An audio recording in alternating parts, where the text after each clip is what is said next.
Et notre French Tech ce matin veut vous simplifier la vie sur les notes de frais. Nicolas Duboulot, bonjour. Vous êtes PDG et fondateur de N2F. Vous venez de lever 24 millions d'euros pour faciliter cet enfer. Il faut le dire, les notes de frais, c'est un enfer. Bonjour. Effectivement, les notes de frais ne sont pas vues comme des choses très intéressantes par les entreprises et les collaborateurs qui les font. Au contraire, c'est plutôt une tâche très fastidieuse et chronophage. Mais c'est même pire que ça. Parfois, il y a certains salariés qui pensent que l'entreprise fait exprès d'avoir des processus très compliqués pour qu'à la fin, vous disiez, écoutez, pour 24 euros, en fait, je vais aller faire un tour.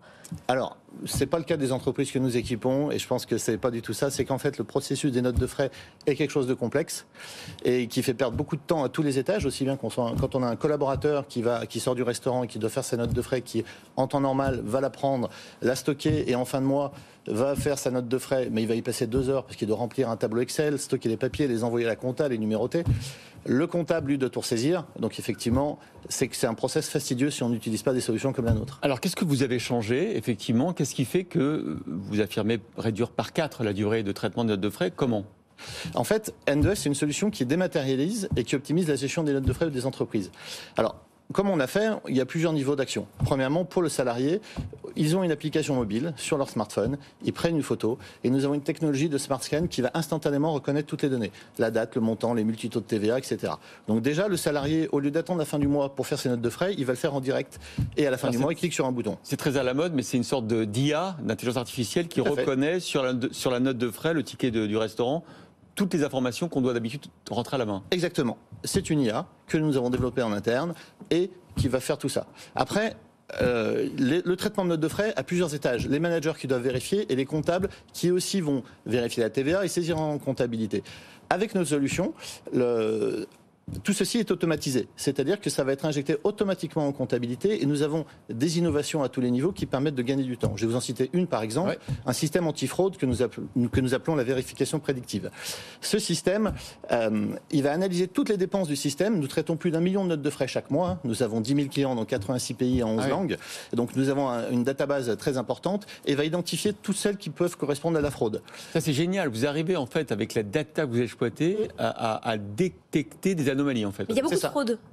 Alors, c'est pas une légende urbaine que dans les notes de frais il y a de la fraude. Je dirais pas qu'il y a beaucoup de fraude. Qu'est-ce que vous appelez de la fraude dans la note de frais? Un exemple très simple. C'est 3 couverts alors que j'avais que 2 invités, c'est quoi? Ça peut être ça peut être j'ai pris le ticket de restaurant du copain. Ça peut être également je me fais rembourser des indemnités kilométriques, je prends ma voiture, je fais 42 km, bon, et je vais en mettre 46. Vous voyez, pour gagner 4 km, c'est de la petite fraude, mais cumulée quand on a beaucoup de salariés, ça fait des montants. Et N2F va vérifier tout ça. Parce que nous avons, par exemple, nous sommes connectés à Google Maps pour savoir que ce trajet fait 42 km.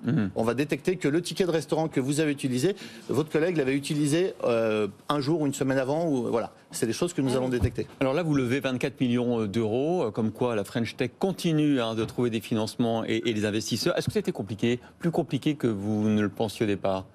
Parce que la période est compliquée. Alors, je vais sans être...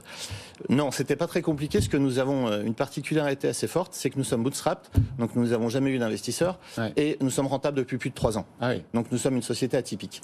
Facile. C'est vrai. Non, du coup, facile. Je veux pas faire. Oui, c'était très facile parce que c'est un process long malgré tout, mais nous avions le choix dans nos investisseurs. Vous êtes 90 aujourd'hui, vous voulez être 300 d'ici 2 ans. C'est un sacré défi quand même. C'est un changement total de taille d'entreprise. Enfin, tout va changer en changeant de taille. Alors, tout va changer, j'espère pas, parce que j'espère que l'ambiance de l'entreprise, et ça c'est mon travail, et de faire attention à mes salariés ne va pas changer, et ça je m'y engage.